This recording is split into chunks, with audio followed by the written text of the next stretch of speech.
नमस्कार दोस्तों, राधे राधे, हरे कृष्णा। चीकोज रेसिपीज़ में एक बार फिर से आप सबका स्वागत है। तो आज है नवरात्रि का 7वां दिन। तो नवरात्रि के 7वें दिन माँ काल रात्रि की पूजा अर्चना की जाती है। ये माँ दुर्गा का रौद्र रूप माना जाता है।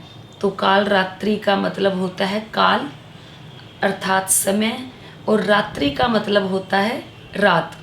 तो माँ पार्वती ने शुंभ और निशुंभ असुरों को मारने के लिए माता को स्वर्ण अवतार दिया था। उसी दिन से माता को काल रात्रि का नाम दिया गया और काल रात्रि नाम से जाना जाने लगा। इन्हें शक्ति के ही एक और रूप देवी काली के नाम से भी जाना जाता है। तो माँ काल रात्रि का रूप जैसा कि अभी बताया कि उग्र है। इनका रूप अत्यंत विकराल भी है, रौद्र भी है, और ये गधे पर सवार होती हैं। इनका जो सवारी है वो गधा है। तो माता रानी की जो पूजा सेवा अर्चना करते हैं, माता रानी उन्हें हर प्रकार के भय से मुक्त कर देती है, यानी कि वो अपने भक्तों को निडर बना देती है। और माँ कालरात्रि की जो उपासना करते हैं और उनकी उपासना और उनकी जो भक्ति है हमेशा शुभ फल देने वाली होती है। इसीलिए माँ को शुभंकारी देवी के नाम से भी जाना जाता है। माँ कालरात्रि की पूजा से जो नकारात्मक शक्तियाँ हैं हमारे आसपास नहीं आती हैं, और जो नकारात्मक ऊर्जा है उसका भी भक्त के ऊपर कोई भी असर नहीं होता है। तो माँ कालरात्रि को गुड़ या गुड़ से बनी हुई कोई भी चीज़ का भोग लगाया जाता है। तो आप भी गुड़ का भोग लगाएं या गुड़ से बनी हुई कोई भी चीज़ का भोग लगा दें। जब भी आप माता रानी को जैसे जो भी फलाहार बनाएंगे उसमें गुड़ से बनी हुई कोई चीज़ बनाएं, उसके बाद माता रानी को लगा दें भोग। तो चलिए 7वें नवरात्रि माँ कालरात्रि की जो आरती है, पूजा अर्चना है, वो कर लेते हैं। तो कालरात्रि की पूजा अर्चना करने से पहले रोज़ाना की तरह सबसे पहले दर्शन कर लें हमारे बाल गोपाल के। तो आज मंगलवार है, इनको पोशाक पहनाई है ऑरेंज कलर की, रेड भी पहना सकते हैं आज के दिन। तो ये पोशाक इनकी जो है बहुत पुरानी है, 2 या 3 साल पुरानी है, लेकिन बिल्कुल नई है। तो सोचा चलो अब इनको डेली यूज़ में पहना दी जाए। पहले ये पोशाक इनको किसी स्पेशल ओकेज़न पर पहनाई जाती थी, जैसे इनका कभी जन्मदिन हो गया या कोई त्यौहार आ गया। तो जो हैवी पोशाक होती हैं इतनी पहनाई भी नहीं जाती, ख़राब भी नहीं होती हैं। तो अब इनकी ये पोशाक आ गई डेली यूज़ में। तो दर्शन आपने कर लिए हैं और अब कर ली जाए माता रानी की आरती। तो पूजा आरती से पहले जौ को देखेंगे, उनमें पानी दिया जाएगा। फिर जो अखंड ज्योत है उसमें घी डाला जाएगा, और जो पूजा है जैसे कलश की होगी, नवग्रह की होगी, गणपति जी की होगी, वही पूजा अर्चना होगी। तो इस बार काफ़ी लोग बोल रहे हैं कि मैम जौ नहीं आई है, जौ के अंदर जो फंगस है वो लग गई है, छोटे छोटे कीड़े आ गए हैं। तो देखिए इस बार जो मौसम है बहुत ज़्यादा गर्म है और मौसम में अभी तक ह्यूमिडिटी काफ़ी है। तो इस दौरान जो जौ की देखभाल है कुछ अलग तरीके से की जाती है। इनको कम से कम ढकना, और पानी भी देख लें पूरा दिन में, जब भी लगे सूखा है तो पानी दें।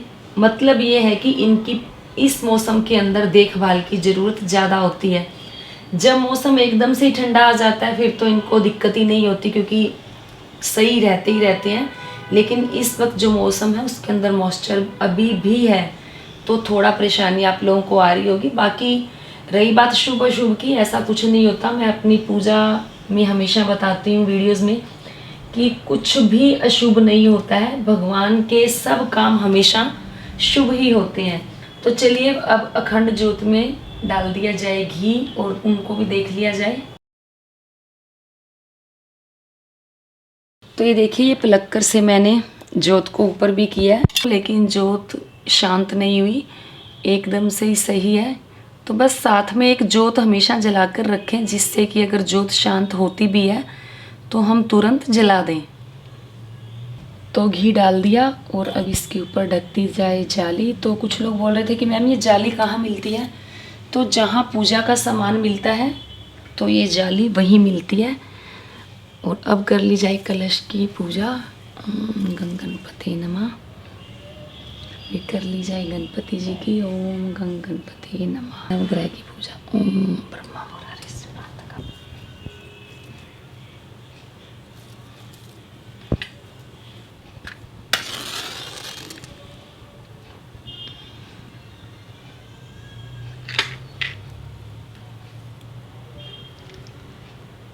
तो माता रानी को लगा दिया पान का भोग भी पास में रख दिया, क्योंकि जैसा कि मैं बताती हूँ कि मैं हर नवरात्रे पूरे 9 के 9 दिन माता रानी को पान का भोग लगाती ही लगाती हूँ। तो अब कर ली जाए आरती।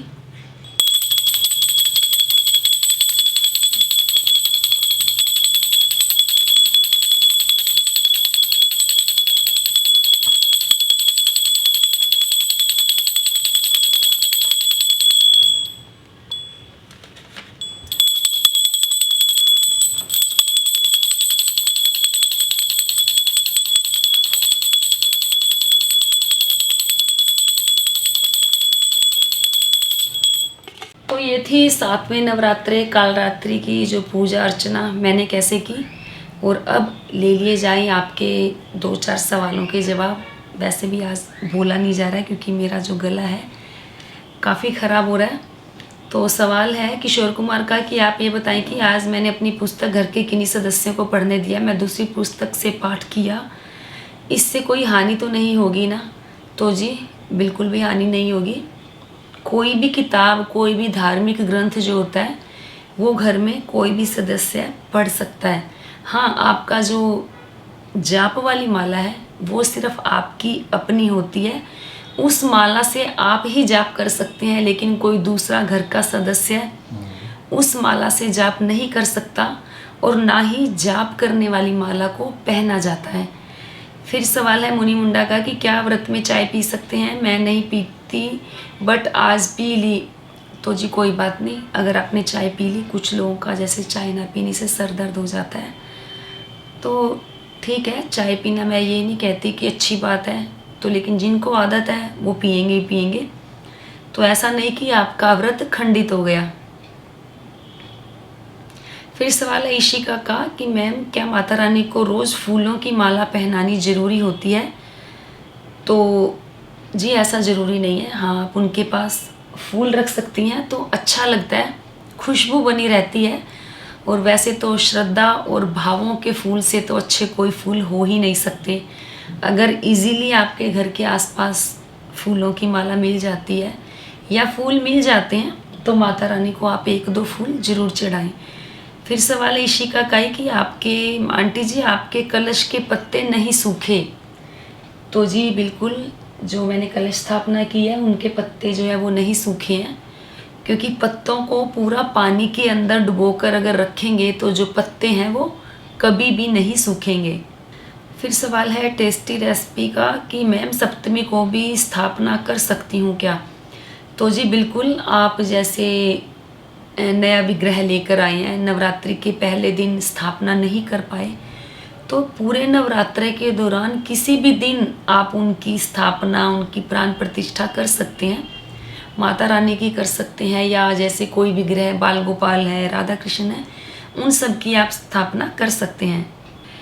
फिर सवाल है श्वेता का कि मेरी अखंड ज्योत में फूल बन गया था, उसे निकालने में ज्योत बुझ गई, मैं बहुत परेशान हूँ, क्या करूँ?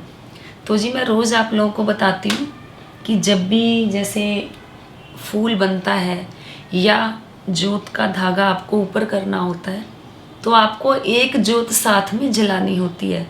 तो चलो बुझ भी गया तो कोई बात नहीं, ऐसा नहीं होता कि अगर वो ज्योत बुझ गई तो जीवन यहीं तक है और ख़त्म हो जाएगा, ऐसा कुछ भी नहीं है। तो ये तो है, अगर ज्योत को अगर हम छुएंगे या पलक से उसे ऊपर करेंगे तो ये तो नेचुरली है, वो तो शांत होगी ही होगी या बुझेगी ही बुझेगी, तो इसमें कोई टेंशन वाली बात नहीं है, आप दोबारा से उसे जला लें। हाँ, लेकिन अपने मन की आस को हमेशा ही जला कर रखें और माता रानी के प्रति अपनी श्रद्धा हमेशा रखें। फिर सवाल है महक शर्मा का कि अखंड ज्योत को पानी में बहाना है या फिर घर में ही रखना है? तो जी वैसे आप लोगों को वीडियो मिल जाएगी कि ये पूरा सामान, पूजा की सामग्री वगैरह क्या करना है, कब उठानी है चौकी, और मैं भी जब उठाऊंगी कोशिश करूंगी आप लोगों के साथ ज़रूर शेयर करूं। तो अखंड ज्योत को बहाने का मैं आपका मतलब नहीं समझी। अगर आपने मिट्टी का दिया रखा है तो वो तो जब तक इसके अंदर घी है तब तक चलती रहेगी, चाहे वो पूरा दिन लगे या अगला दिन भी आ जाए, उसको हम बंद तो नहीं कर सकते। चौकी भी तब तक लगी रहेगी जब तक अखंड ज्योत यहाँ जल रही है। तो इसके अंदर जो बाकी की मोली बचती है या जो भी सामान इसके अंदर बचता है उसे आप किसी कच्ची मिट्टी में या घर के जो गमला होता है उसके अंदर दबा दें। बाकी अगर पीतल का दिया है इसे आप अपने घर में साफ़ करके रखेंगे ही रखेंगे। तो बस यही थे आपके सवालों के जवाब भी। और आज की जो पूजा विधि है बिल्कुल साधारण सी है, सरल सी है, आप लोगों के साथ शेयर की। उम्मीद करती हूँ ज़रूर पसंद आई होगी। तो लाइक करें, शेयर करें, चैनल को सब्सक्राइब करना बिल्कुल ना भूलें। हमेशा की तरह सुझाव देते रहें। आज के लिए इतना ही, फिर मिलते हैं। धन्यवाद। हरे कृष्ण।